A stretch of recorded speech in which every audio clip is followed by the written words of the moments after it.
So this happened on Halloween when I was about 11. My friend and I decided to go trick-or-treating. Yeah, we were a little old, but we just wanted some free candy. I lived in a very nice neighborhood, one of the ones where everybody gives out the full-size candy bars, so it wasn't unusual to have a lot of people come there to trick-or-treat. However, that also meant that there was about an acre of front yard for each house, so it took about 3 minutes to walk between each door. It was a good night for Halloween, weather-wise. Not too chilly, not rainy, or anything. This is important later.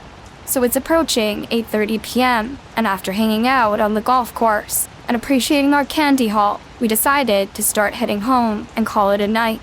The street I live on is a gigantic U shape, like a little over half a mile walk from the top of the U down the bend to the other side.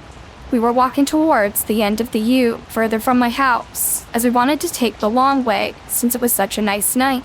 It's about 9 p.m. now, so no one else is really out anymore at this point, and people turned off their porch lights, the universal signal for no more trick-or-treaters. That's when we noticed a lone white van parked on the street. We made a joke about how it looks like one of the stereotypical kidnap vans with the painted windows. That's when we noticed it shift out of park, to slowly creep down the street towards us and park at the next house. Oh, they must just have kids trick-or-treating. It wasn't uncommon for people to drive their kids from house to house, since they were so spread out in our neighborhood. But given that it was 9 p.m. and a night with nice weather, it struck us as a bit odd. We checked every few minutes, and it seemed to just be stopping from house to house, like normal. We turned around again and kept walking at a leisurely pace, gossiping and whatnot. This is when we hear the car squeal as it moves forward down the hill and park again. This time, only about 2 houses away from us, on the opposite side of the street. Again, weird time to trick-or-treat. Whatever. That's when we realized there were no kids getting out of the van. Not once. Now this was before my first phone, a red and white Samsung Propel. Since it was 2008, we were only 15 minutes from my house, but a bit disturbed. So we walked to the nearest door, rang the bell, and stuck our bags out in an attempt to act normal. A woman opens the door, just a crack, and proceeds to berate us for trying to trick-or-treat at this hour, and slams the door before we could even say a word. Okay, thanks, lady. We turn around, and the van is right there, parked in the wrong direction, on our side, street. Windows are tinted, though we can't even see the guy driving. Trying to keep our cool, casually walk away from the door, and end up on the street into this cul-de-sac loop that's on the side of the street that makes up the bigger U. If you cut through that loop and hop a couple of fences, you can end up at my back door. Van goes the same way. Now we know he's following us, since there's no reason for him to go up this side street otherwise. We break into a sprint, and I'm by no means athletic, but I hop those fences like an Olympian. We run inside my house, lock all the doors, and freak out while we sit in the front hall. 5 minutes later, the van slowly drives down the street, past my house. Stress eat our candy, and think of what could have happened if we hadn't been aware of our surroundings. Fake trick-or-treater man with a creepy white van. Wet. Not me. Bit of a preface here. I was around 10 or 11 years old when this happened. Old enough to stay home alone, but not old enough to recognize some red flags. I attended camp over the summer, the typical 8 to 3 routine. My house is close to the end of my street, which forms a U. For some reason, the bus driver would never drop me off at my house. I would always get dropped off at the end of my street, where I would toddle myself along back home. Both of my parents worked late hours, sometimes not getting home until 8 p.m., and it would be very expensive to hire a babysitter for 4 to 5 hours a day, 5 days a week. So, starting 6th grade, when the bus dropped me off at home, I would be by myself. I'd do the usual middle school routine, play games online, and watch TV. Occasionally my neighbor's cat would come into my backyard, and I would feed and pet her as a way to get outside. The only computer in the house was in my dad's workroom, which has a window overlooking the deck and a window overlooking the side of the house. We have large bay windows in the living room, dining room, and kitchen of my house. And since we sit on a hill, you can pretty much see the entire backyard from a nice vantage point. So most days, when I got home, I toss off my backpack and go right to that room. You could see me walk from my front door and pop up by the computer from outside. Unfortunately, this would lead to something that I'd forgotten about up until now. When I got off the bus, I did, as expected, go into my dad's workroom and play computer games. About 30 minutes into this, I can hear faint meowing coming from the outside window. I pause the game and look outside, thinking maybe my neighbor's cat had wandered over. Nothing. I just sat back down and resumed playing, only to hear the meowing again. It was quiet but noticeable, and so I checked the other window. Nothing. Again. This routine happened for a good 10 minutes, and eventually I got frustrated and went into the living room to watch TV. Not even 2 minutes later, meowing from the window I was sitting right beside. Now I was confused and a little creeped out, so I shut the blinds and kept trying to watch TV. The meows continued, but only when they came from the window right behind me did I jump and leave the living room, officially skeeved. I went into my bedroom where the blinds were down, but still cracked for some sunlight. I tried to read a book, only to hear a meow come from outside my bedroom window. This was enough to make me call my dad, concerned that maybe the cat was hurt, but I couldn't see it to be sure. He said he would have the neighbor come check it out and call me back later. 10 minutes go by, and I get a call from my dad saying he was coming home from work. Nothing urgent in his voice, just that his job had gotten canceled and he could come home early. I thought nothing of it, and only when he got home did I realize the cat noises had stopped. Fast forward to the present, and I asked my dad about the strange incident, thinking it was funny that the cat had followed me around. What he told me next made my blood run cold. After I called him, my neighbor did indeed come to check the house. What he found were large footprints leading in a circle all around the house, plastered close to the walls, so that even if I looked outside, I wouldn't see anything. Someone had been stalking me through my house, seeing where I was through the windows, and making cat noises to try and get me to come outside. They must have known I was home alone, since it was easy to see me walk myself down the street and let myself in. My neighbor immediately called my dad and searched the property, but found no one. The police weren't called, since there was nothing but footprints that led off into the woods and got lost, and I never saw anyone. My dad stayed home with me for the rest of the week. It sickens me to know that there are people that would use these tactics to try and lure kids out of their homes, and from there, do whatever they wanted with them. I used to live in a townhouse duplex by myself with my dog and 2 cats near a train station. There were often commuters who parked outside my place and passed by through the day and night. Occasionally, I had cigarettes or stuff stolen from my front veranda. I even had my next-door neighbor's ex-boyfriend come to my door telling me he had a hitman after him and he had a gun. But none of this scared me. Like the night I was watched. My dog lives indoors, and I would take him out for a last wee before bed. My backyard light was broken and was up too high to change the bulb, so I always took him out the front. That night, it was around 11 p.m., and I took him out the front. It was a hot summer night, and I was mindlessly standing on the footpath when I saw movement across the road from me. Out of nowhere, a man had appeared. I was walking diagonally across the street, away from me. I thought it was odd, because I hadn't seen him come from the other direction. I continued to think about it. Where he came from was from outside of a house that was being renovated. I knew the owners weren't living there, and thought maybe he was going to try and steal stuff. So I kept looking down the road to where he had gone. He had turned the corner down the next street. I kept watching. And then, I suddenly see his head pop around the corner to see if I'm still outside. This gives me the absolute creeps. So I grab my dog, go inside.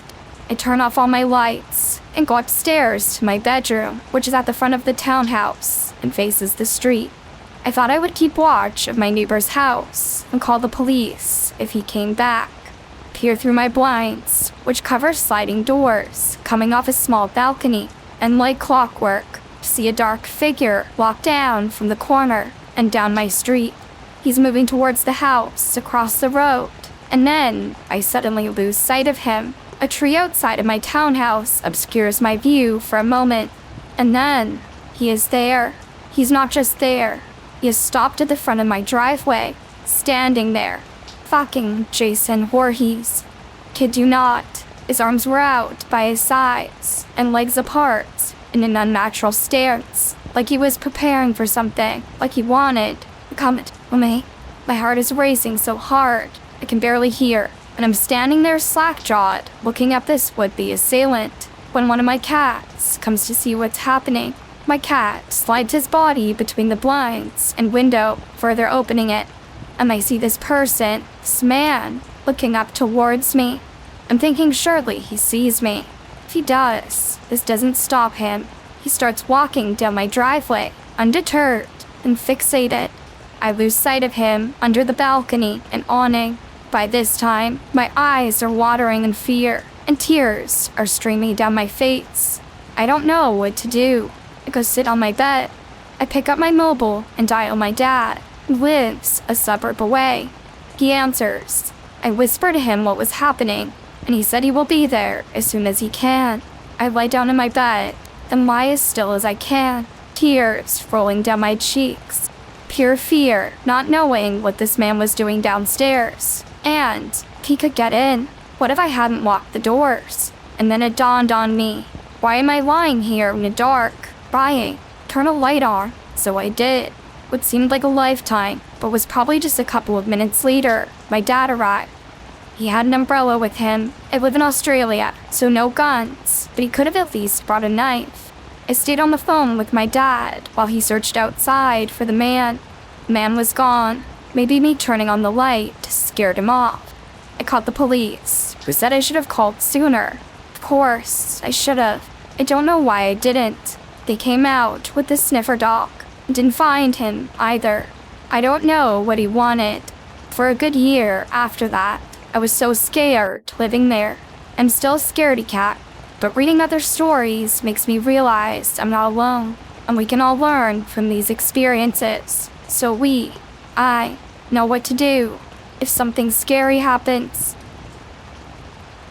It was a summer night, and I was around 8 or 9 years old. A group of 6 of us kids were playing Manhunt, kind of like hide and seek, in our neighborhood. The street we played on was a dead end, with a baseball field at the end. The field was undergoing construction, so there were big construction vehicles parked, and big mounds of dirt. We were hiding and attempting to cross the field without getting caught by the opposing team. As we made our way across the fields, a white truck flashed its light at us. We were startled because we didn't think there was anyone in the truck, and one of my friends started to run. I froze up and noticed 2 old men in the truck. Driver laughed as he rolled down his window and said, "It's too late for little girls to be out alone." It creeped me the fuck out. He had a thick mustache, wore big, thick glasses, and a baseball cap. He booked it out of there, and I don't remember much else from that night, other than the fact that one of my friends was so scared she literally pissed herself. Later on that week, one of my friends from that night and I were on one of our afternoon walks around town. As we walked by the town hall, something pulled me to take a closer look at one of the notices taped onto the window. It was a sex offender listing, creepy driver of the white truck. Even at that young of an age, my friend and I were very aware how dire a situation we could have been in that night. So this happened about a year ago. My fiancé, male 20, and I, female 20, are in college and lived in a student apartment building near campus. We lived on the 2nd floor, and the gym was on the 1st. There was a stairwell near our apartment that we typically used. This stairwell always freaked me out because it wasn't very well lit, and it was open underneath the bottom stairs, so it would have been very easy for someone to hide there. There was a door right on the other side, opened out into a dark and not busy road. My fiance, we'll call him A, and I decided to go work out at around 10 p.m. one Saturday night. The gym was not very busy. I think there was maybe one other guy there. Since it was Saturday night in a college town, there were a lot of people coming in and out of the building, parties. Also, important to note that the gym was an L shape, full length of windows that showed the hallway. I spent most of my workout right in front of the glass near the door, while A was over in a different section. This means it was not obvious that we were together unless you saw us walk in together. So, a bit into my workout, I noticed two guys looking at me as they walk right behind me on the other side of the glass and into the stairwell. This is not unusual, so while I took note of it, I was not very concerned. A few minutes later, they walk by again, going the other way, with more guys this time. I stare a bit again, and while I'm more on my guard now, figured that they were just letting their friends in, since you needed a key card to get into any door in the apartment, and now they're going back to their apartments, and that would be it. But no, this continues to happen. They walk by again and again, with more guys every time, reaching probably 8 guys total. After a couple of rounds with them as a group, I start seeing them walk by individually, and most of them are not trying to conceal their staring at all, even when I look at them. I go tell A what is happening, so he can watch for it. Also, I was a little spooked, but I was not too concerned, since I was not alone. Finished my workout, put away the weights I used, and roll up my yoga mat. During this, I'm facing away from the hallway, so I did not see this, but A said he saw one of the guys go into the bathroom, right between the door to the gym and the stairwell, and the whole time I was putting my stuff away, he kept speaking out and staring at me. I usually will go back up to the apartment when I'm done, because A's workouts are longer than mine, but I was not about to go into that creepy stairwell alone after all that. So, I go and sit next to A and wait for him to be done. The next time the guy looks out of the bathroom, he sees me with A. He was a pretty large guy at 6'2", and he walks out of the bathroom and leaves. Nothing else happened, and when A is done, we leave. We don't see any of the guys again. We think the guy in the bathroom was supposed to be watching for me to leave, so that when I went to the stairwell, some of the other guys would be there and probably take me out to the road and into a vehicle. But when they saw I was with A, they decided it was not worth it. This is obviously speculation. It might not be what was happening, but can't help but think that was their plan. From then on, I would not walk to or from the gym by myself. We moved out not too long ago, and I feel much safer at our new place. So when I was little, my stepdad used to work the night shift at a gas station on the outskirts of Reno, Nevada, in a nice part of town off the highway before you head up to the Sierra Nevadas and Lake Tahoe. The area back then was fairly new, and the Shell gas station was really nice. My stepdad never had any problems working the night shift, though he did tell me some interesting characters would come in, and he often had regulars that he became friends with. My stepdad was the only one in the shop, and he worked the night shift, and he was always told about the ghost that liked to pester the other workers, like turn off lights, open or close the bathroom door, knock snacks off the shelf, the works. My stepdad, being the massive skeptic as he is, didn't believe any of these stories, and because nothing ever happened to him, he just brushed them off. Until one night, my stepdad is working on one of the night shifts, and it's a pretty quiet night. He hasn't had many customers coming through, other than for gas, and since it's a pay-at-the-pump station, hardly anyone comes into the store. So my stepdad is playing on his phone and frequently glances up at the doors or at the security monitor to see if anyone is coming, but the station is deserted. He turns his attention back to his game when he hears the electronic sliding doors open and the sound of the bell above the door goes off. My stepdad puts his phone down and looks up to greet the customer, but he doesn't see anyone. He calls out, but no one answers. Glances at the security camera, but doesn't see anyone else in the shop except him, and there are no cars at the station or in the parking lot. He gets a little weirded out, since the doors have sensors, and the only time they open is if they sense someone approaching them, but he just chalks it up to a prank or some sort of malfunction and gets back to his game. Hello? Hears a voice, clear as day, right in front of him, and his head immediately snaps up to speak to the customer, who clearly did not see before. There's no one there. He's even more weirded out, convinces himself he was either imagining things, or that the sound somehow came from his phone or the radio, and then he hears the screams. He said the sound of a woman screaming came out of nowhere, and they were so loud and so chilling, he jumped and dropped his phone.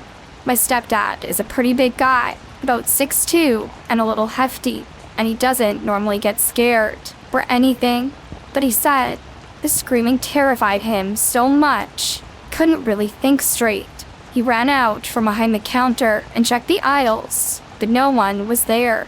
He checked the bathrooms and the maintenance closet, and no one was in there. The screams were still going, and they were still deafeningly loud. So he thinks maybe there's a woman outside who might be hurt or being attacked. He runs outside to where he thinks the screaming woman is, and there's no one there. The lot is empty. There are no people, no cars, nothing. He checks around the back of the store and is a loop, but he can't find the source of the screaming. And just as suddenly as the screaming had started, it stopped. He goes back inside and checks the security tapes to see if he's missing anything. But other than him running inside and outside of the store like an idiot, he doesn't see anything else, and he's unaware of what to think. The next day, as he's leaving work, he tells them about what happened, brushing it off as just some weird prank, some little shit pulled. But the coworker's response was very different. And even though my stepdad doesn't believe in any sort of paranormal activity, the words stuck with him. Oh, so you've heard of her, too. My dad, being Irish and wanting to live somewhere close to his childhood home, bought a house in a remote part of Northern Ireland in 2007. It's a pretty old farmhouse, 18th century, I think, and back then was completely dilapidated. I'll never forget the first time he showed it to my brother and I. He had spent the long car journey hyping it up, telling us about how incredible the location was, how spacious it was, the amazing interior, and then we arrived at what was essentially a creepy old building site. Creepy vibe, not helped by the torrential rain that was still being released by the heavens that day.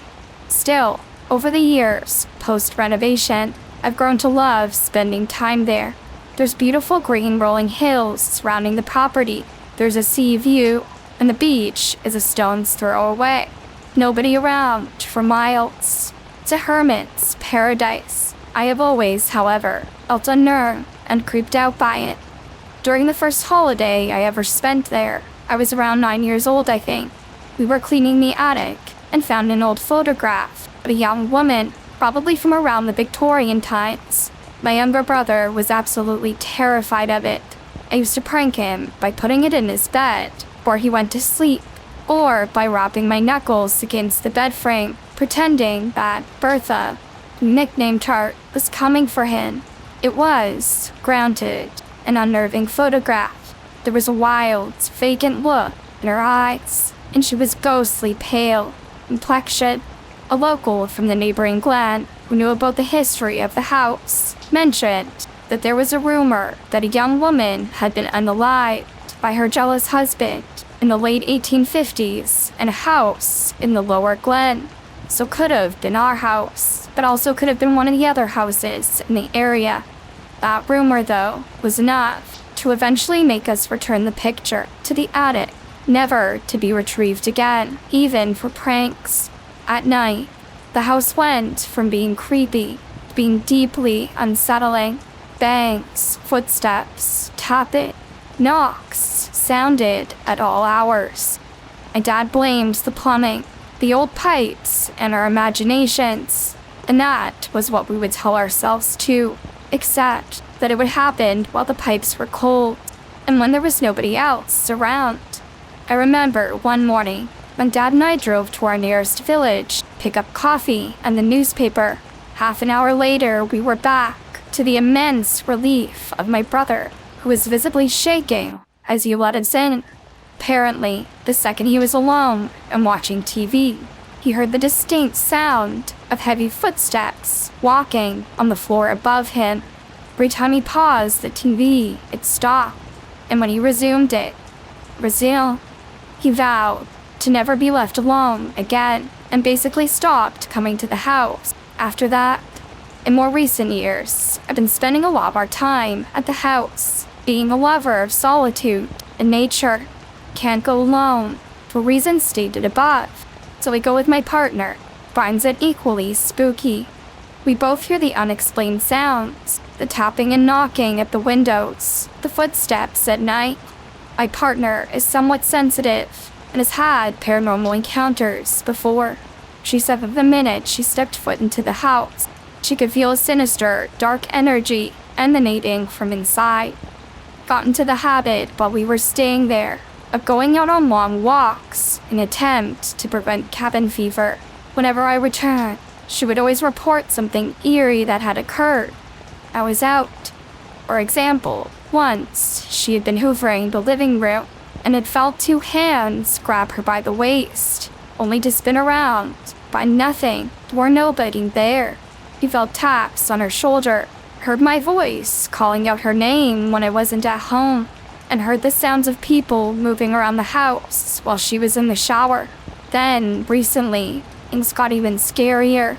We decided to go visit the house on a Halloween mini break, and the second we arrived, we both felt this hostile energy, as if we were trespassing into somebody else's house. It was worth noting that, shortly after my dad bought the house, all those years ago, he ended up having to work time in London, so was unable to permanently live there. There was talk of renting it out, but nothing came of it, so the house just sits there, desolate, empty for most months of the year. But perhaps it does have a full-time resident, after all. Anyway, we decided to try and shake off the feeling of unease and celebrate Halloween. We did the usual thing. Got drunk on cheap wine, put scary makeup and costumes on, and watched stupid horror movies all evening. At around 11 p.m., my partner went to go get another bottle of wine from the fridge. While I stayed in the living room, I suddenly heard her saying, "Oh my God," and I immediately stood up and rushed over to her. She turned to me, looking frightened, and said that she'd seen a white, swirling mist outside in the garden against the pitch black darkness. It had vanished after a few seconds. That night, noises and footsteps were louder than ever. A few days later, I was at the house by myself. My partner had gone away to see her family, who lived a few hours away, and would be returning later on that evening. I was sitting at the desk, working downstairs in the living room, trying to ignore the growing uneasiness I was feeling. Then, I started to hear, same as usual, footsteps sounding upstairs. But this time, it was different. It was louder, as if a flurry of people were trampling around upstairs. I could hear the sound of bedsheets being moved, furniture being moved. It was coming from the upstairs room at the end of the house, where most of the unexplained noise originates from. The way I describe it to those I related it to was that it sounded as if people were making preparations upstairs for a visitor, except I was all alone. I was petrified and immediately phoned my partner, telling her what was happening. It was so loud that she could hear it over FaceTime. So now, for the most recent, and in my mind, most terrifying happening in the house so far. This happened less than a week ago, in the early hours of Monday morning. The partner and I had flown over for a weekend autumn break, and had been due to fly home that morning. However, she suffers badly with endometriosis, and had a flare-up, which meant that we ended up delaying our flight. Anyway, it was about 5:30 a.m., and we were both in bed. She was asleep. exhausted from feeling unwell, but I was wide awake and listening to upbeat music, just praying with tiredness. Suddenly, without warning, I became overcome with this intense, consuming feeling, dread. I went from feeling good to feeling completely freaked out in the space of about 10 seconds. I took my earphones out and turned the music off. From my position, see the door and most of the room, aside from the side of the bed. My partner was sleeping nearest to the door. I was on the other side. The room was dark, but some morning light was starting to filter into the cracks between the blinds, with the shapes of the furniture in the room invisible.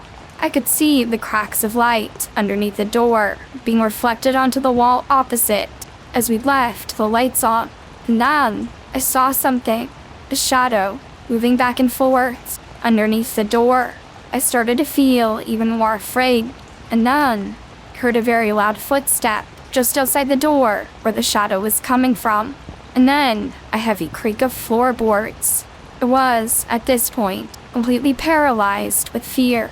Then, and I still can't believe this happened, as I type it out now, I saw a dark gray figure lie in the door across the room. It was hooded, almost Grim Reaper-esque, and I distinctly remember observing its transparency as it floated in front of the big wardrobe and around the bed where I was lying. It was at this point that it went out of my line of vision, and, being unable to physically move, I didn't turn to see where it went. I summoned up the courage to use my right hand to shake my partner awake. She, after a good few minutes, woke up and turned the light on, becoming concerned when she saw the state I was in. Apparently, I was totally pale, shaking, and unable to speak, until she had managed to calm me down. I'm still recovering now. It was the most visceral, horrifying thing I'd ever witnessed. I think what made it so scary was the fact that I got a very sinister energy from whatever this thing was.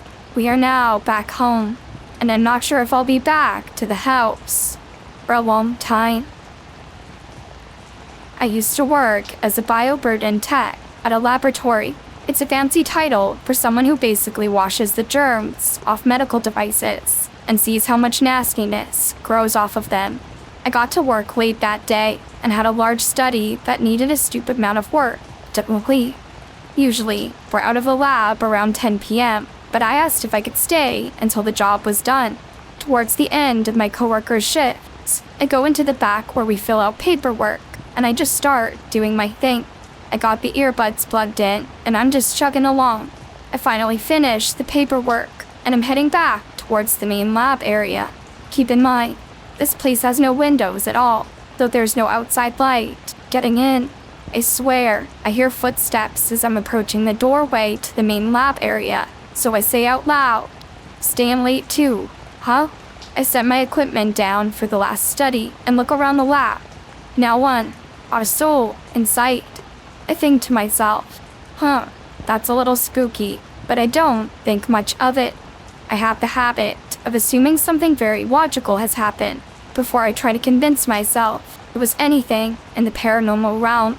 Now, when you're working in a hub, your arms and hands are pretty much stuck with your back to the rest of the room. Every time I looked at my work and had my back to the room, I could hear footsteps, loud footsteps.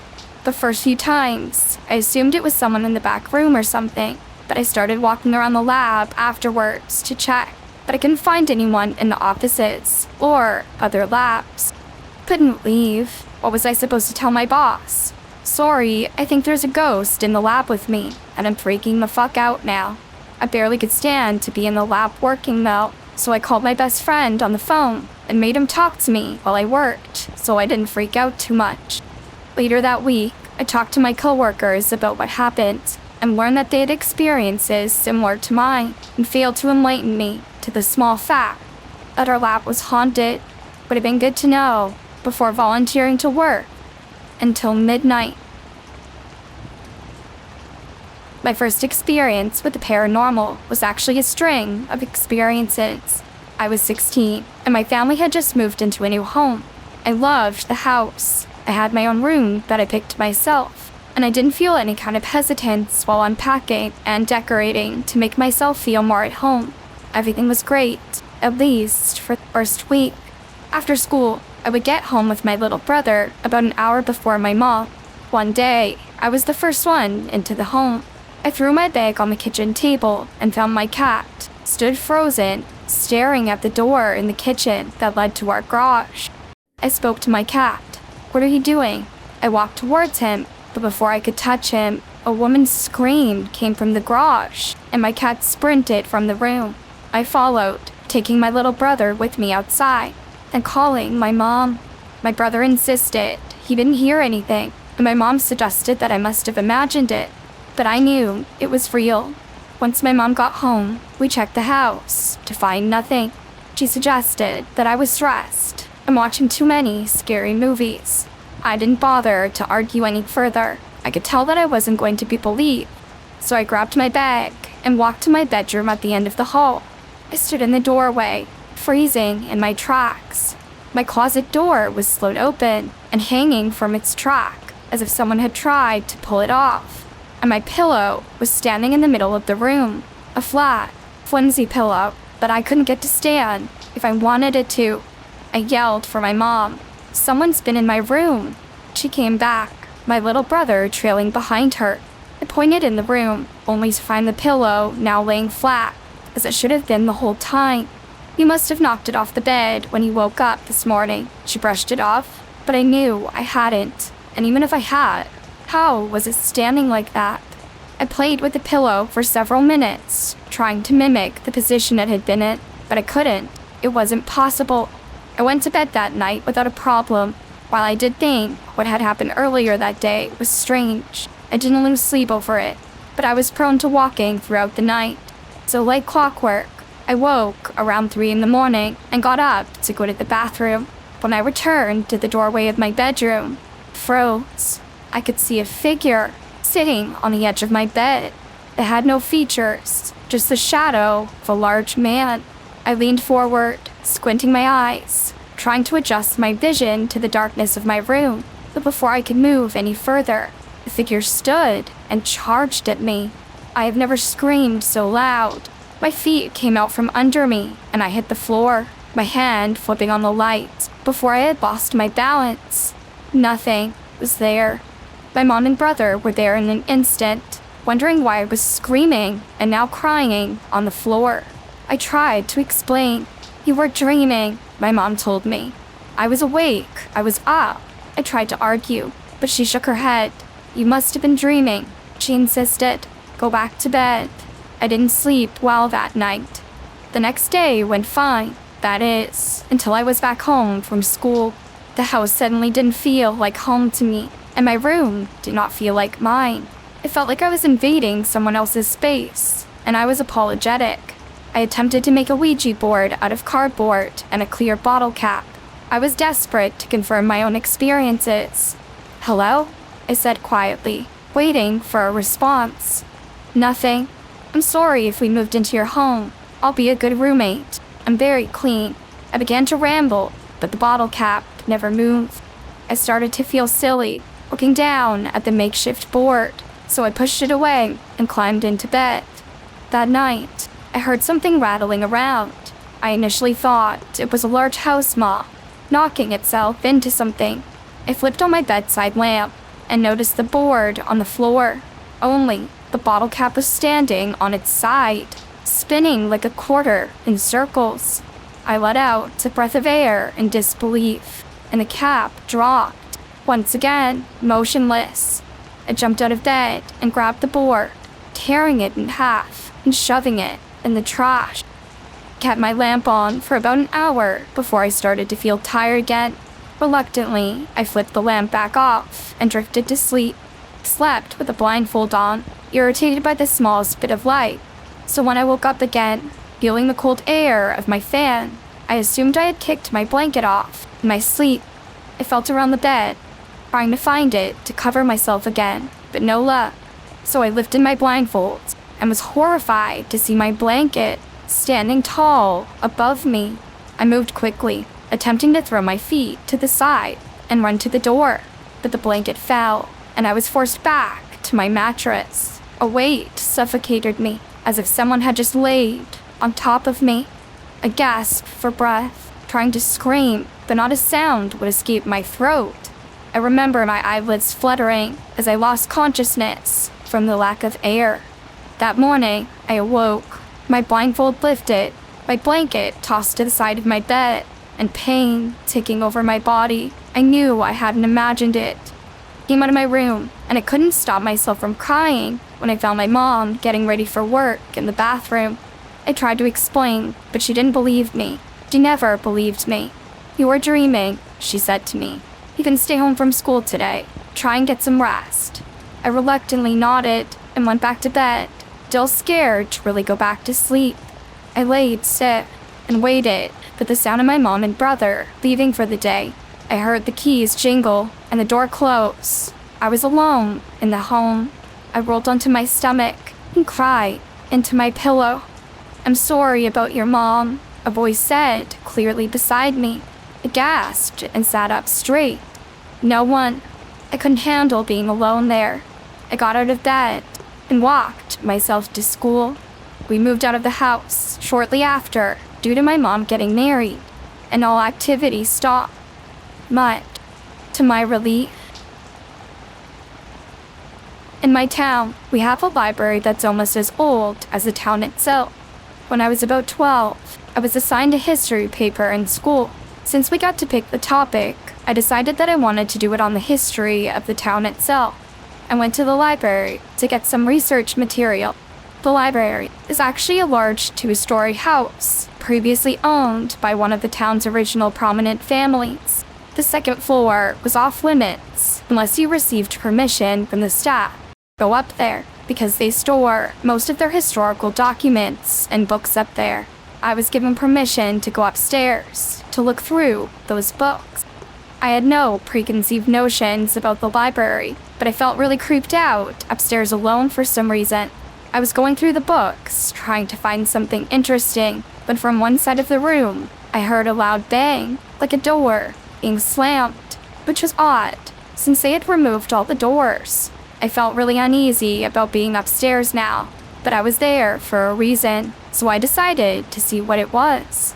Maybe a bookcase shelf gave out. I take a look in the side room, and there's only an old-school writing desk with a little plaque that says, Mr. Putnell, 1885. The room is a bit cold, but nothing is out of place. A little confused, I shrugged it off and go back to the center room to keep digging through books. I finally find a book that covers what I'm looking for and sit down to start reading. I get a few pages into the book and nearly have a heart attack when I hear another loud bang from another of the side rooms. This time, it sounded like someone threw a brick at the wall. I can see into part of the room, and it looks like it was a nursery, a playroom, based on the tiny rocking chair and teddy bear next to it. For some reason, I was terrified of going into that room. I did anyways, though, because I'm a dumbass. I walked into the room and turned to look in the corner I wasn't able to see from outside. I am frozen in utter terror as I meet the eyes of a young woman in a white dress, hanging from the ceiling by her neck. She seemed to see me, but was motionless. I tried to yell, but I just couldn't get it out. I was, however, able to break free of her horrific gaze and run downstairs and out of the library. I sprinted the 6 blocks home. It wasn't until I told people about it that I found out one of the maids that worked in the house had become pregnant out of wedlock and unalived herself in that room. I still hate going near that library. When I was around 12, 2008, 2009, my family, mother and father, and I went to visit some relatives, my uncle, aunt, and cousin, in rural Tennessee. We were all sat in the living room, just talking, while the television played in the background. At some point, I went to use their restroom. The restroom is situated to the left in a hallway past their kitchen. There are no doors directly adjacent to the restroom door. I had a tendency in my youth to open the bathroom door before washing my hands. as to not recontaminate my hands with germs when I exited the restroom. So I used the restroom, opened the door, and as I was washing my hands, I saw someone walking by the door in the corner of my eye. I feel it's important to note the figure was moving in the opposite direction of the living room. The only rooms in the direction the figure was heading are the 2 bedrooms of the house. Other than those rooms, the hallway, a dead end. I also feel it's important to note that I did not only see the figure in my peripheral vision. It was very slow moving, and the moment it caught my eye, turned my head. With both eyes looking directly at the doorway, I saw the figure move past the center of the door frame until it was out of sight, the left. This figure never once acknowledged my presence, stopped walking, or made any noise. The best description I can give of the figure is that it was an elderly woman, hunched over. Not hunched over far, but in the way many elderly people walk without being able to straighten their backs. The figure was wearing a seafoam green nightgown that wasn't very saturated, a very light seafoam green with an almost lacy mesh kind of transparency to it near the bottom of the dress, enough so that I remember taking note of being able to see the legs moving. The figure wore very thick and rounded square glasses with a transparent brown frame. She had tight, curly, permed likely, graying brown hair that was holding on to the last of its color. She was also a bit overweight. I saw her vividly. There was no transparency to her, nor was anything off about her. When I walked back into the living room, I asked a family who was there. All of the previously listed family members were still seated on their respective couches and chairs when I walked back into the living room. At this point, I was under the impression that an elderly relative of my relatives had arrived while I was in the restroom. They all reassured me that we were the only ones in the house and no one had come to visit after my parents and I doubled down, telling them I just saw someone walk past the restroom door. I even described, probably crudely, the woman saw. My uncle immediately got up and began searching the house. He started in the back bedrooms and made his way back the living room, thoroughly searching every nook and cranny along the way. There was no one else in the house. I kinda dropped it. It was weird. It wasn't scary, and never once felt frightened. We moved on with the day, and that night, I was to sleep in my cousin's room with him. I'd never been in that room prior to this night. Once I walked in, I immediately noticed a picture on the wall. It was the woman, Saul. She had the same hairstyle and the same glasses. She was the same size and had all the same features. I questioned him about this, and he told me that was his grandmother, which I knew they had gotten his house from, but it never clicked in my head. She had died in the living room of old age. He told me his room was her old room, and when his parents remodeled it for him, they left that picture up. At this point, I did get a little hesitant, because he had a deer head mounted on the wall. I was a big fan of Evil Dead 2, and I knew if ghostly shenanigans were afoot, that thing was going to maniacally laugh at some point in the night.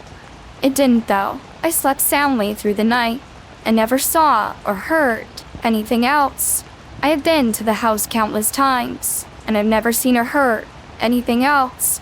I've never seen another apparition anywhere that I know of. So that's my rather unexplained event. I told people I know countless times, but I've never written it out in a way like this before. If anyone else has thoughts or even similar experiences, I'd love to hear them. So it was a nice October evening. I was still in my senior year of high school, 16 female. I was attending some evening English classes at the time. I'm from a non-English speaking country, but I decided to skip since I was kind of worn out from all the studying. Instead, I went to my favorite half library, half shop establishment in a mall. I actually went there on purpose to buy 100 Thompson's book, since I was, and still am, a huge fan of his work. However, once I came there, I noticed they had a concert evening, and some small hippie band was singing just near the shelves I needed to go to. This library is a 2-story establishment, with the second floor being really small and like a balcony. Basically, it was a big square first floor, and the second floor was as if the square was cut from the inside. I'm sorry, can't explain it well, but the point is, you could see the whole library from any spot. There weren't any separate rooms. So I get to the second floor and browse the biography and memoir shelves, thinking how I could get to my desired book. No one was even sitting near the band, so I anticipated that I wasn't allowed to go near them. There were a couple more people near me, but I didn't pay attention. Suddenly, a man came up behind me and said, "Excuse me, can I look at these books?" Being that I wasn't really interested in any of those, and looked through them just to kill some time, I immediately replied something like, "Yes, of course," and shifted slightly to the right. When the man was directly near me, I could get a good look at him. The first thing I thought, upon checking him out, is that he looked very much like Mads Mikkelsen, maybe a slightly uglier version of him. He was well dressed, looked normal and presentable. I didn't think anything of him, but then he started talking to me. He asked something like, "Hey, what are you up to? Why are you here?" I was a little shocked, since this man was obviously a lot older than me, and I've always looked my age, maybe even a little younger. But I went along, replying something like, "Yeah, I'm here to get this book, but there's a band there, and I don't know if I can get to it." He asked for my name. I was smart enough to give him a fake one. Then, he starts very eagerly talking about the author, gonzo journalism, and from his body language, I immediately understood what he was up to. My mother is a psychologist, so she taught me a lot of things about people and whatnot, so I picked up on his intentions very fast. This man, after me, we made small talk. I was obviously uncomfortable, but I didn't know how to get out of the situation. He was talking non-stop, trying to hang on to me. And when, at one point, my phone buzzed, it just caught Wi-Fi. I thought someone was calling me and turned around. He asked me if he was bothering me. Being my little polite self, I said no with a little fake laugh. I should have just brushed him off. Really? So then came a really disturbing point when he asked for my age. I cheerily replied that I was 16, which by the way was true, thinking that would scare him away. But no, he didn't care that I was a minor. He just happily replied that he was 46. Got more creepy for me when he offered a chat over coffee. Said something in the lines of, "But I'm just 16. I can't really hang around older men." To this, he replied something I remember very well, with a serious expression. "You're already 16? That's old enough. You're also just so sexy. That's why I approached you." At this point, I was hysterical on the inside. I mean, I knew that this guy couldn't try anything in a fairly crowded shop, but it was still scary. So, I obediently went to a little dining lobby in the corner of the library, trying to brainstorm any strategies of retreat. Maybe it was a dumb idea, but I decided to say, "Oh, I actually have a dance class soon. I'll be late if I don't go now, so I'll get the book, and we'll be going." Took it well, and waited for me. I went straight for the book. I didn't even care about the band anymore. While I was at the counter paying for it, I really hoped I could slip away. This man waited just behind me and called for me right when I was about to book it. Out of the door, he started asking me about my dance classes, what style I was learning, where was my dance studio at, etc. I tried to give the most vague answers I could, so he dropped it and came straight to the point. Scheduling, date. Kept rambling about this new bubble tea place, visibly desperate to try to drag me into this. I just replied that it wasn't a good idea, and when he asked, "When then?" I just threw a "never" at him and speed walked away. He mumbled and, "Oh, okay then," and went the opposite way. Needless to say, it's not that creepy, and really anticlimactic. But I was pretty shaken that evening. I don't even know why. I've always been catcalled a lot and hit on by older men, but this particular encounter was pretty unnerving, even though I don't think anything of it now. Every time I look at the book, remember this man, I hope we never meet again. And yeah, one last thing. I learned a valuable lesson from this. Politeness. When I was around 28, I moved out of my parents' house and into my own apartment in the suburbs of California. Life was kind of like what you'd expect. California. It rained a lot and was brutally hot during the summer months. This didn't really bother me, as I mostly stayed indoors and never really had a reason to spend time outside, until a night where I was going through something dreadfully awful. I had just broken up with my now ex-boyfriend over some problems we'd been having. I won't go into exactly what it was, but let's just say life can be full of disappointments. Feeling down and depressed, I put on my shoes and decided to go outside to take a walk, to just keep to myself. So there I am, walking down the sidewalk, reflecting on life, when I walked past the local graveyard and just turned to look at it. I really didn't know why, but there was something about it that just felt peaceful. It was creepy, but at the same time, felt at peace, wondering how life is like after we leave this world. Suddenly, that's when I thought I could see someone trying to hide behind one of the tombstones. At first, I thought it could have been security patrolling the area, and with that, I was about to leave. However, as I took a step back, I came to the realization that it wasn't security at all, but rather some woman who I'd never seen before. She seemed normal, maybe mid-30s, wore casual clothing, but was a bit off as she kept on looking up every few seconds. She spots me and slowly walks over to me and asks what I was doing out here. I tell her that I was just taking a walk, as I had just ended a relationship with my ex. I then ask what she was doing in a cemetery past hours. She looks around for a few seconds and completely ignores my question and starts questioning me about what I was doing. Mind you, the cemetery was surrounded by a large gate, so that meant she had to have purposely gone over. In the end, I just assumed someone close to her had passed and went to visit them. Not wanting to pry and too tired to care, I tell her that I have to head home and to have a nice night. She then stops talking and just watched me as I leave the cemetery and down the street to my apartment. Mid-walk, she then stops me and says something that made my heart drop. I hope Cindy feels better. My blood ran cold as she said this. For context, Cindy is my little sister's name, who still lives with my parents in a different state. She suffers from Crohn's disease, which is a rare metabolic disorder mainly found in children. It's basically when the body builds up various lipids and oil that can destroy brain cells. She's been responding well to possible treatments and therapy. I have no idea how this woman knew my sister, never mind. In addition, I walked back to my apartment, not saying a word to anyone. In fact, I just told myself that I'd forget about it soon and to just go on with life. It wasn't until 2 weeks later, when a colleague and I were talking near that cemetery, when she began to tell me her story about a woman who was always there. It came to a point in her story where I immediately realized that she was talking about the same woman who I had seen. Apparently, her name was Sarah Lopez, and she tried to lure my friend to go into the cemetery with her to help her find her dog.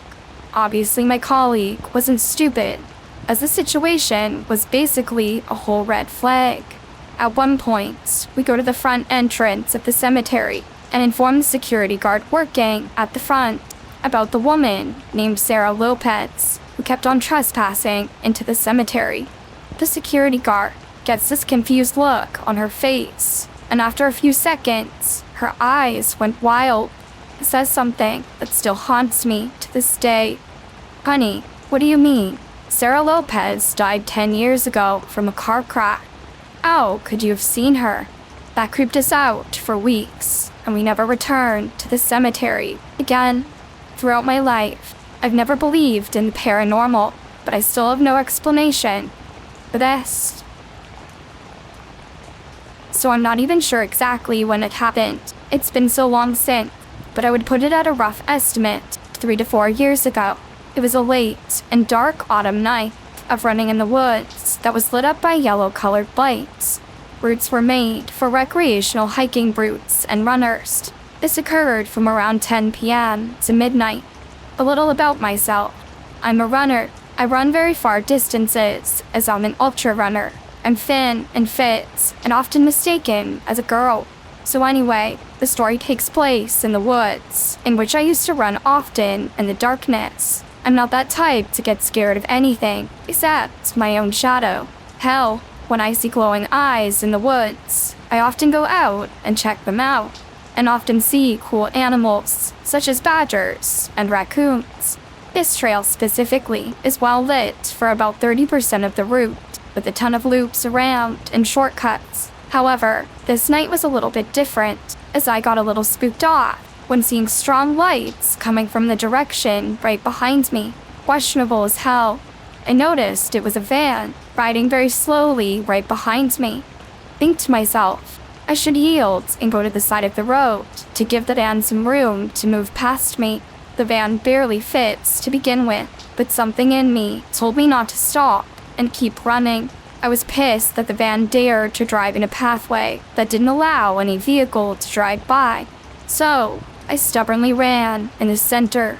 As time went by, I began thinking that maybe I should just let it move past me and run to where it's not lit up by lights. I was thinking that it must be a service car for the city, checking that the lights were working at night.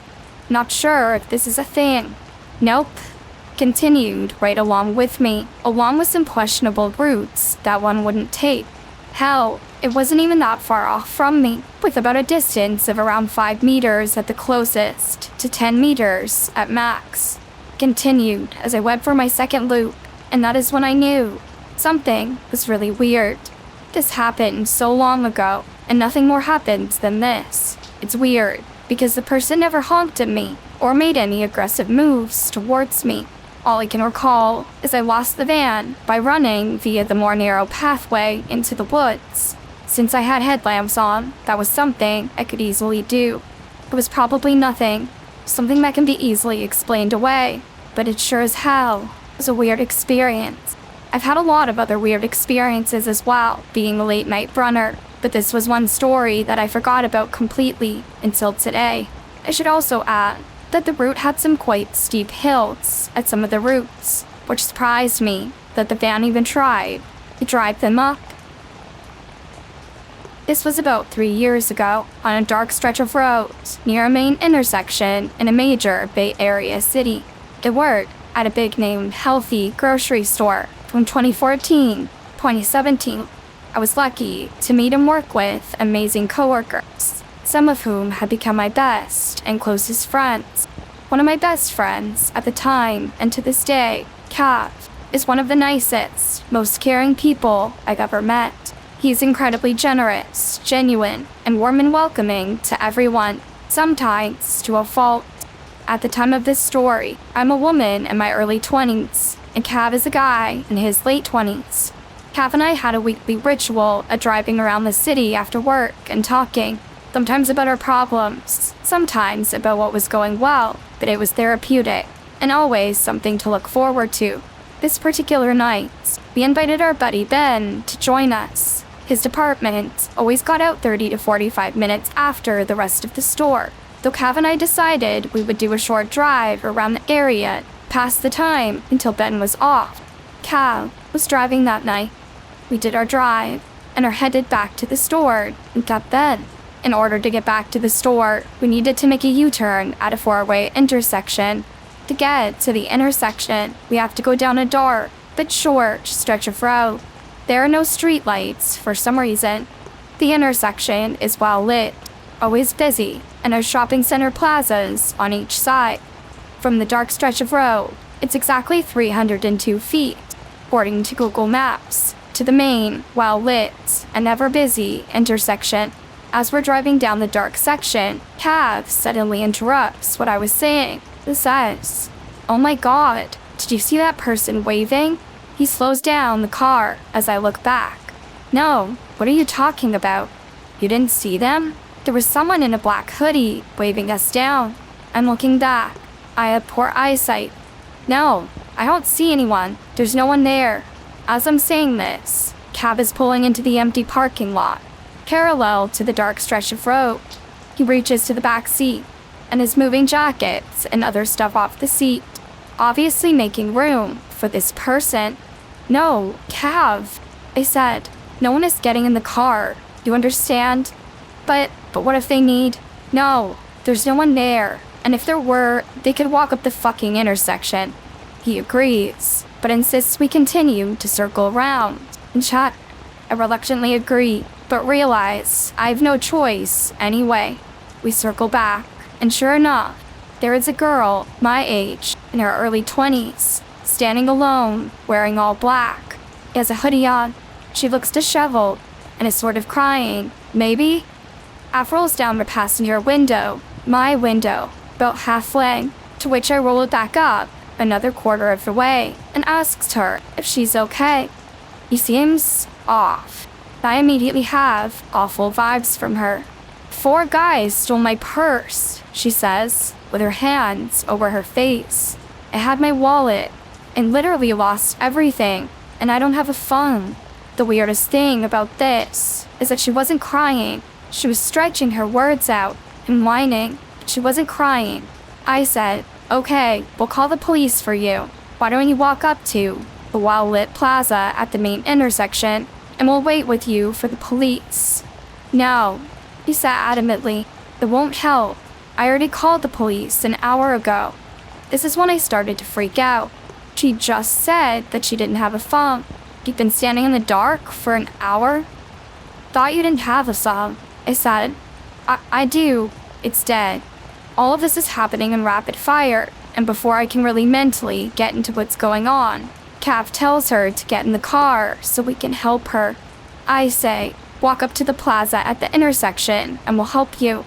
Cav unlocks the doors and says, "No, don't worry, we'll drive you there." Girl has her hands in the front pocket of her hoodie and gets in the car. I'm fucking pissed, fuming. The girl is acting super weird. I remember at this point that I have my box cutter on me. I reach down into my backpack and I'm rummaging through my crap to find it. Av is talking to her, but everything she says is contradictory. She says that she isn't from this area. She has no idea where she is. Yet, she tells us that she grew up and lives about 6 blocks away. As we're driving, she says she wants to go to a particular bar, as she could really use a drink. "I thought you don't have your wallet or ID, Bo asked. I kept looking for my box cutter, and I'm looking back at her. She has a waxy complexion and looks into my eyes as if she's looking through me. It gives me the fucking creeps. Tab is incredibly kind to her, idiot, and keeps saying positive things, trying to get to the bottom of what's going on. While this is happening, I find my box cutter, open it all the way, and hold it on my lap. I turn back, keep my eyes on her. She tells us that she has a boyfriend nearby and asks us to take her there. He and Cav continue to talk, and she says she was kicked out of her parents' house. Her hands still remain in her pockets, and mine remains holding the box cutter. Because of this whole ordeal, totally forgotten about Ben. Still watching her, I pull my phone out, call him. I'm explaining to Ben what's happening, and in a matter of seconds, she went from asking us for money and alcohol and saying weird shit to just wanting to get out of the car. We did not drop her off at her boyfriend's house, but a few streets away, currently in a random neighborhood. We drop her off, and there's a silence for a few seconds in the car. "Oh my god," Ab says, laughing. "She could have robbed us. Killed us." "Yeah, fucking idiot." I'm 100% certain that, at the very least, she was planning to rob us. Looking back, there's so much I would have done differently, calling the cops right away. We were lucky nothing happened, but I'm positive there was evil in the car that night, going on the side of the road. But it's not me. Again. I grew up in a small Asian country and lived in the suburbs. Our town was pretty safe, so we always walked to school and took buses to other after-school lessons alone. I started taking buses alone since I was 8. This happened during the first year of junior high. I had a strict and somewhat crazy teacher that required us to be at school for extra study time by 7 a.m. instead of the regular start time, 7:30. My older sisters went to the same school. They were often late, so I would walk to school alone, basically every morning. I started seeing this old man that would be lingering around a street corner on my way to school. I was taught to be polite to the elders, so I would nod and say good morning. Usually he would wave and say good morning back. Then, as time went by, he started to make small conversation. I was quite naive back then, so whatever he asked, I answered. Like what year I was in, how I liked or disliked school, friends, etc. I knew enough not to tell him exactly where I lived. One morning, the owner of a nearby breakfast stand called out to me and told me that she noticed the old man stopping me. Conversation. Be careful, he's weird. Upset. I thanked her and kept going. A few days later, I saw him again. This time, he reached out and grabbed my arm and pulled me closer to him. Skinny and short as he was surprisingly strong. Couldn't shake his hand off. His face was suddenly so close to mine. I could smell his foul breath. Give me a smooch, he said. Oh my god, what the fuck is happening? Was all I could scream internally. I used all my strength. He laughed, screamed, no, get away from me, and ran off. I heard shouting as I passed the breakfast stand. It didn't stop, nor look back. I ran, the way to school. For the rest of the week, I walked a slightly different route. Added 5 minutes to the walk. By the following week, I felt that it should be okay, take the old route. So I did, so I could sleep 5 extra minutes. Walking with my guards up, I didn't see him. I said hi to the breakfast stand owner, and she asked me if I was okay. Then she told me that she and her customers saw what had happened and ran him off. Told him not to show his face around. Then, for some background, my grandma and grandfather bought a ranch home in the suburbs after moving from downtown Detroit in 1969. They were the second owners of the house, and it was built in the 1930s. My grandpa passed away in 1981 in the home. My mother has 4 older siblings who had all moved out by that time. She stayed living with my grandma until she married my dad in 1986. Nothing weird ever happened that she can recall from her childhood. My grandparents were Greek immigrants. They were devoted to orthodoxy, and there were at least 5 crosses and icons in every single room of the house. So, it always felt like I was at church when I was there. The first time I recall any odd goings-on was in the early 2000s.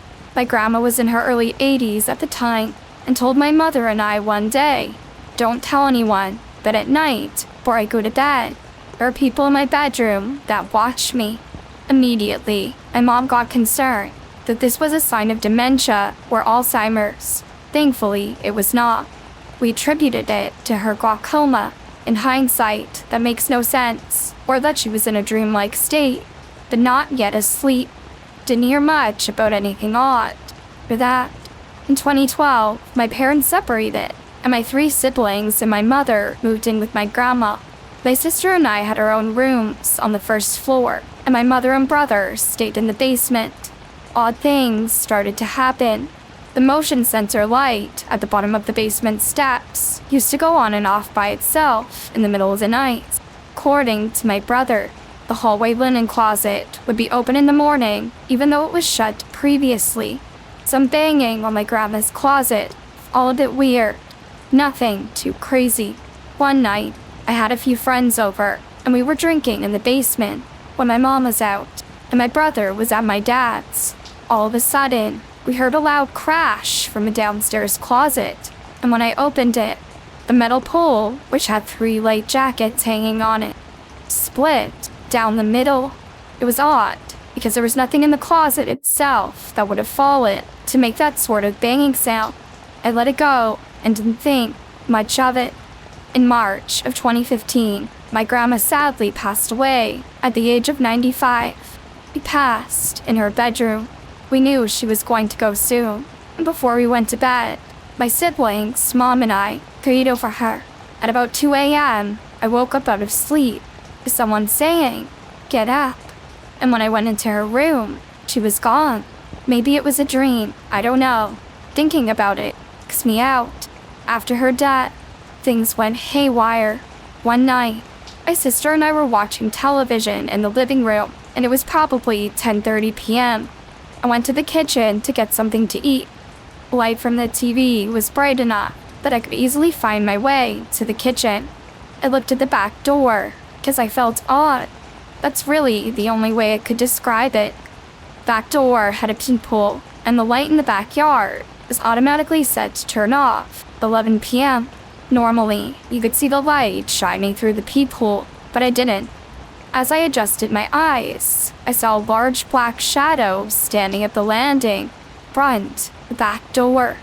Froze, and turned my head, and closed my eyes. When I opened them again, it was gone. Needless to say, after that, I felt extremely uncomfortable in the home.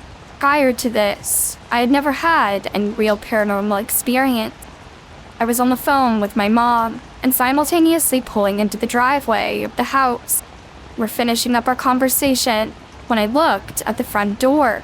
It was the kind of screen door that had a white bottom and then a window that would begin at the waist of a 6-foot adult. What I saw was my mom, kneeling in front of the door, so I only saw her eyes and her curly black hair looking over the bottom window. As I was still on the phone with her, I said, "Mom, what are you doing? Stand up." She told me that she wasn't home. I would be there in a few minutes. Again, I froze, shut my eyes, and when I opened them, the eyes and curly black hair, gone. I told her I wasn't going into the house until she came home, and she didn't ask why. When she pulled in, I told her what I saw, and she said, "Honey, I was hoping none of you would see her." She went on to explain that since Grandma passed, a small girl with black curly hair and a red dress would often appear in her bedroom downstairs. She gave one specific example. She was watching TV on her laptop late at night, looked up, and saw her standing in the middle of the room with a big smile on her face. All my mom said, "Hello," looked back at the TV. Then she was gone. I guess this was their typical interaction. Things like the cellar door would be open. I would latch it, come back down to retrieve my laundry, and it would be open again. The banging on the closet doors got worse. The microwave door and the oven drawer would be left open. If we called my mom's phone, it would often sound like static, gurgling, if she was in the house. The worst of it happened one night, about 2 weeks before we were to move out of the house. We sold it roughly 5 minutes after my grandma died. My siblings, mother and I, were sitting in the dining room, laughing and having a couple of drinks. Without saying a word to each other, we all went silent. The air in the room got heavy, and it felt like the oxygen was sucked out of it. All of a sudden, I heard an ungodly wailing from the basement. The only way I can describe it is a mountain lion yelling. This was accompanied by stomping up and down the stairs. I hid under the table with my ears covered, and my sister sat still. My little brother cried, and my mom, the absolute badass she is, ran down the stairs and screamed, "In the name of Jesus Christ, get the fuck out of my house." We were all absolutely fucking terrified, beyond terrified. That night, we all slept in my room together. My mom and brother slept in the living room until we moved out. Nothing too crazy happened after that night. In the 2 remaining weeks we lived there. It's been 8 years since, and we occasionally talk about it. My mom's siblings don't believe it. They never had any strange goings-on in the time that they lived there. I sometimes wonder if the new residents have had anything happen. They haven't sold the house yet, at least. Since then, my family has not experienced any type of paranormal goings-on. But goddamn, I don't want to live in a haunted house. And this started around 5 years ago, shortly after my youngest turned 1. I had always been sensitive, but this had started to frighten me. One night, I was getting ready to put my youngest to bed. He'd fallen asleep on the couch. We kept all the bedroom doors closed at the time, as he was walking and had already brained himself on the door multiple times, trying to close it. I had picked him up and asked my little 3-year-old at the time to please open the door for me. As I waited for him to come into the hall, I watched as the bedroom door clicked open, swung into the room. I had frozen in shock and only snapped out of it when my middle had asked why I asked him to open a door that was already open. I had shrugged the question off at the time, telling him I was sorry, forgot I had already opened it. No door in my house just swings open. It stays exactly where you leave it. When I told my husband, brushed it off, saying I must have imagined it, or there was a breeze that pushed it open. Next day, I tested it. I wanted to be sure of what I saw. I left it crack and carried my youngest back to the same area, and the door didn't move. I opened the windows, and the door still didn't move. Over the last 5 years, I've seen and heard many things happening in my house. As no one else sees or hears it, they brush me off, tell me I'm imagining things. That is, until this last week. I had given up trying to explain what I was seeing and hearing to my family, as they didn't believe me. I had gone to take a shower, and my husband was watching a movie and eating ice cream with the kids. The lights were off, because you can't have a movie night in a lit room. When my daughter came back from putting her bowl in the kitchen, she sat down next to her dad. As soon as she pulled her feet onto the couch, the lamp in the corner of the room turned on. My husband, being the skeptical man he is, thought it was my middle child. He asks if he was back behind the couch, and seconds later, he walks into the room, in the kitchen. Now, this is a crank lamp. You have to really turn the dial for it to light up. I turned it off before getting into the shower, as I knew they would start the movie without me. When I left the bathroom, my husband looks at me and says, "I think you were right about the ghost." I pulled up the security camera footage, and you can clearly see the light and on. You can hear him ask for my middle child, and see him enter the room a few seconds later. Now I feel smug that I'll no longer be called crazy, but the activity has picked up in a bit this last year, and has started to make me uneasy, especially since my youngest has started seeing the same figure I see in his bedroom. A long one, but a spooky one that just happened to us this summer. Me and my boyfriend stayed at a pub hotel in the early summer, back when we were long distance, and boyfriend was still living in a different region. He would regularly come up to see me, and we'd stay in different hotels in my area of England, because I lived with my family. In this pub, in the room we were staying in, we had been having a little bit of an argument. Before it could escalate, I decided to go outside and sit in my car for 5 minutes. So I left the hotel and sat in my car, which was in the car park, a little after 9 p.m. When I returned to the room about 5 minutes later, my boyfriend told me that we were in trouble with the manager for being noisy.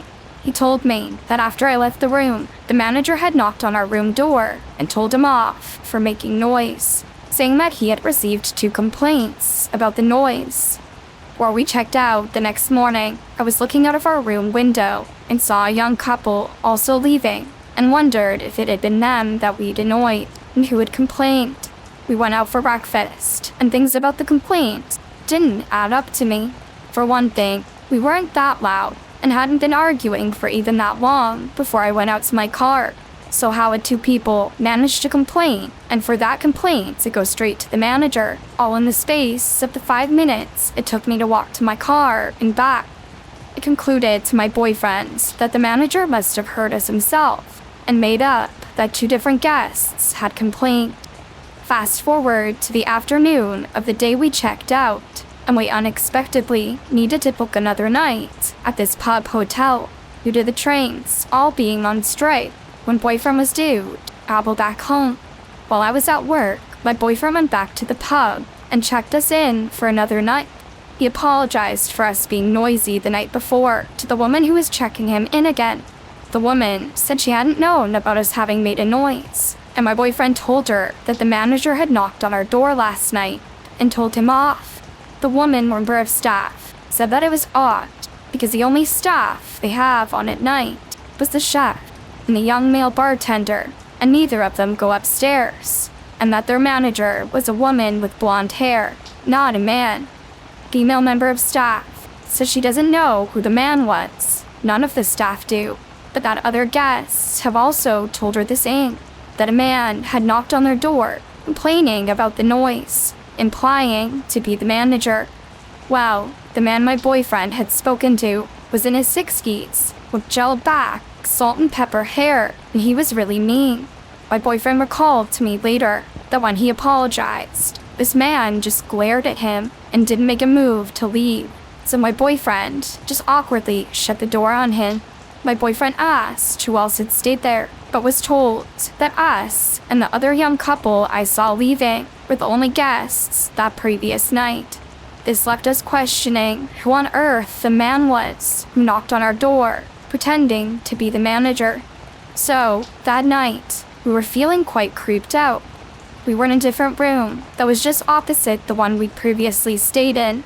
Anyway, eventually, we forgot about it and were having a bit of a laugh when a really hard knock on our room door rang out. My heart sank, and I was telling my boyfriend not to answer, as it's the man again. He of course answered anyway. The door was about 2 to 3 feet from the bed we were on.